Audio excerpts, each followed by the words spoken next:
बड़े भाई बिदुरी साहब तो बड़े भाई है मेरे, आप तो सारे अपने हो यार, थोड़ा सा देश के बारे में सोचो यार, थोड़ा देश के बारे में सोचो। हिटलर भी जो था वो कम से कम अपने चमचों को नौकरी देता था, रोजगार देता था। इतिहास उठा के पढ़ो, उसने रोजगार तो दिया था।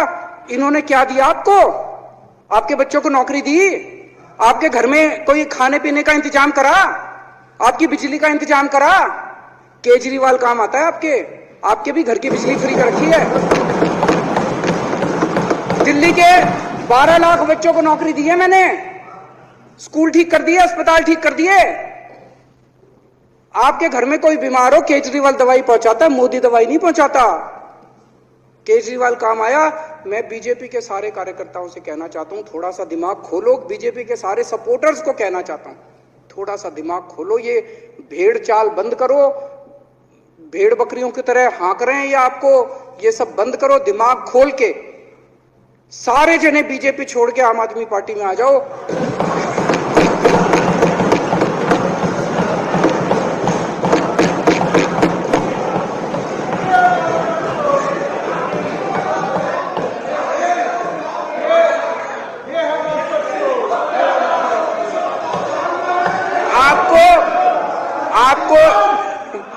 आपको इज्जत मिलेगी, सम्मान मिलेगा। आपसे कतई झूठे नारे नहीं लगवाएंगे। राष्ट्र निर्माण में आपको साथ लेंगे, हम राष्ट्र निर्माण करेंगे आपके साथ मिलकर। ये पोस्टर भी नहीं लगवाएंगे झूठी फिल्मों के। और जो भी करना हो, कम से कम यार ये पिक्चर का प्रमोशन करना तो बंद करो। गंदे लगते हो तुम लोग, अच्छी शोभा नहीं देता आप लोगों को। यार आप अच्छे आदमी हो, कुछ करने आए थे राजनीति में, कहां पिक्चर के पोस्टर और प्रमोशन करने में लगा दिया। कल एलजी साहब की स्पीच पूरे देश ने सुनी। एलजी साहब को एक तरह से केंद्र सरकार का नुमाइंदा माना जाता है। एलजी साहब ने भी हमारी सरकार की कितनी तारीफ करी। 50% जीडीपी 5 साल के अंदर बढ़ गया। भारत में आज तक कभी किसी राज्य का नहीं हुआ। इतने शानदार काम दिल्ली सरकार ने किए हैं कि केंद्र सरकार द्वारा नियुक्त एलजी साहब ने भी दूसरी सरकार की, आम आदमी पार्टी की सरकार की भूरी भूरी शब्दों में तारीफ की। हम तो जी दुनिया की सबसे छोटी पार्टी हैं, फिर भी डर गए तुम लोग।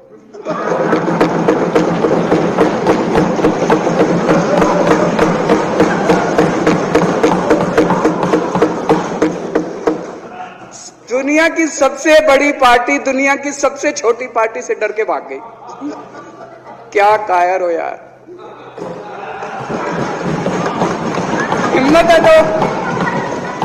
हिम्मत है तो चुनाव लड़के दिखाओ बीजेपी वालों, मान जाएंगे तुम। हिम्मत है तो चुनाव लड़के दिखाओ। कहते हो 56 इंच का सीना है, नहीं तो मान लो 56 इंच का सीना नहीं है, झूठ। नहीं तो मान लो कुर्ते के नीचे 56 इंच का सीना नहीं है, झूठ है ये। कल मैंने देखा, आपको भी बुरा लगा, मैं आपके कमरे में जब चाय पीने आया, आपने मेरे साथ अपना दुख शेयर किया कि जब एलजी साहब ने भाषण शुरू किया, ये सारे खड़े हो गए नारे लगाने। क्या कश्मीर फाइल्स टैक्स फ्री करो, और पीछे से 2 जने कह रहे थे दारू की दुकानें बंद करो। अभी को भी नहीं पता आज नारे किस चीज के लगाने। ऊपर से आया तो था ऊपर से आया तो था, तो 2 जने कह रहे थे दारू की दुकान बंद करो, आगे वाले कह रहे थे कश्मीर फाइल्स टैक्स फ्री करो, फिर दूसरे वाले ने कहा आज कश्मीर वाला नारा लगाना है। तो जैसे रैलियां होती हैं, उसमें कुछ टीवी वाले माइक लगा देते हैं कि हाँ जी किस लिए आए हो, तो वो यूं यूं देखता है किस लिए।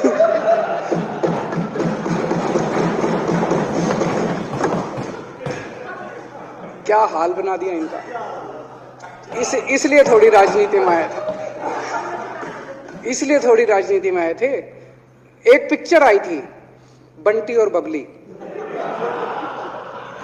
उस पिक्चर में एक सीन था, कुछ लोग एक नेता के घर के सामने जाते हैं, हमारी मांगे पूरी करो, हमारी मांगे पूरी करो। नेता बाहर आता, कहता क्या मांगे हैं, तो सारे एक दूसरे की तरफ, उनको पता ही नहीं क्या मांगे। आज सारे देश की सारी भारतीय जनता पार्टी एक पिक्चर के पोस्टर लगा रही है गली गली में जाके। पूरी सारी भारतीय जनता पार्टी देश में एक पिक्चर के पोस्टर लगा रही है। इसलिए राजनीति करने आए थे? पिक्चरों के पोस्टर? अपने बच्चों को क्या जवाब दोगे? घर जाके बच्चे पूछेंगे पापा क्या काम करते हो? पिक्चरों के पोस्टर लगाता हूं।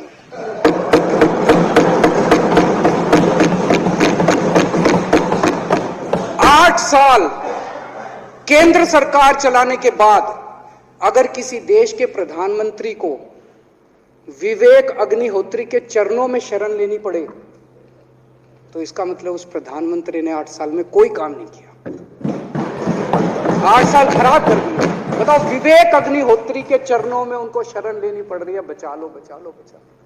अगर किसी प्रधानमंत्री को कह रहे हैं कश्मीर फाइल्स टैक्स फ्री करो, अरे यूट्यूब पे डाल दो, फ्री हो जाएगी। टैक्स फ्री क्यों करा रहे हो?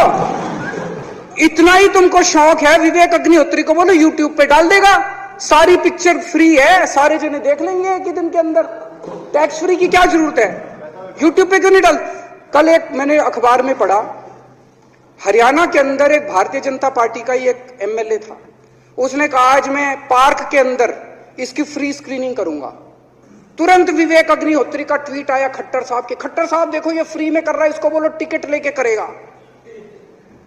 भाई साहब, कश्मीरी पंडितों के नाम पे कुछ लोग करोड़ों करोड़ों रुपए कमा रहे हैं और तुम लोगों को पोस्टर लगाने का काम दे दिया। आंखें खोलो, क्या कर रहे हो तुम लोग?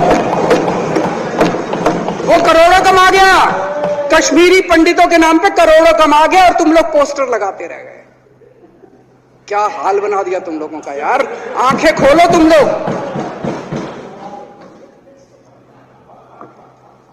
भेड़ बकरियों की तरह हाँक रखा है पूरे बीजेपी वालों को, भेड़ बकरियों की तरह हाँक रहे हैं। एक दिन बोले 3 का कृषि कानून लेके आए हैं, बहुत शानदार है, और फिर नीचे मैसेज आया भाई सारे जने तारीफ करो मोदी जी की। सारे बोले वाह मोदी जी वाह, क्या मास्टर स्ट्रोक है।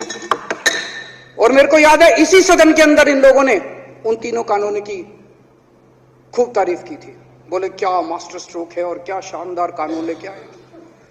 1 साल के बाद फिर आया भाई 3 कानून वापस ले लिए, बोलो फिर तारीफ करो मोदी जी की, भाई कानून बेकार थे मोदी जी। क्या इसी सदन के अंदर इन लोगों ने इतनी बेशर्मी, दिमाग पे ताला लगा रखा, इन्होंने कहा वाह मोदी जी वाह, क्या 3 कानून खराब थे आपने वापस ले लिया, देश को बचा लिया। क्या मास्टर स्ट्रोक, ये क्या हाल बना दिया आप लोगों का यार। फिर थोड़े दिन बाद बोले भाई दारू की दुकानों के खिलाफ करो, फिर सारे जने दारू की दुकान बंद करो, दारू की। अब दारू ठीक हो गई दिल्ली में? आजकल तो शोर नहीं करते तुम लोग। अब कश्मीर फाइल आ गई, पहले कृषि कानून, रोज काम दे रखा है तुमको, कुछ ना कुछ ऊपर से आ जाता है, काम दे रखा है। अब दारू की दुकानें। मेरा एक ही निवेदन है मेरे बीजेपी के साथियों से, आप तो अपने ही हो। बाबा साहब अंबेडकर ने संविधान बनाया, मैं बता देता हूं आपको, आप भी सेटिस्फाई हो जाओगे।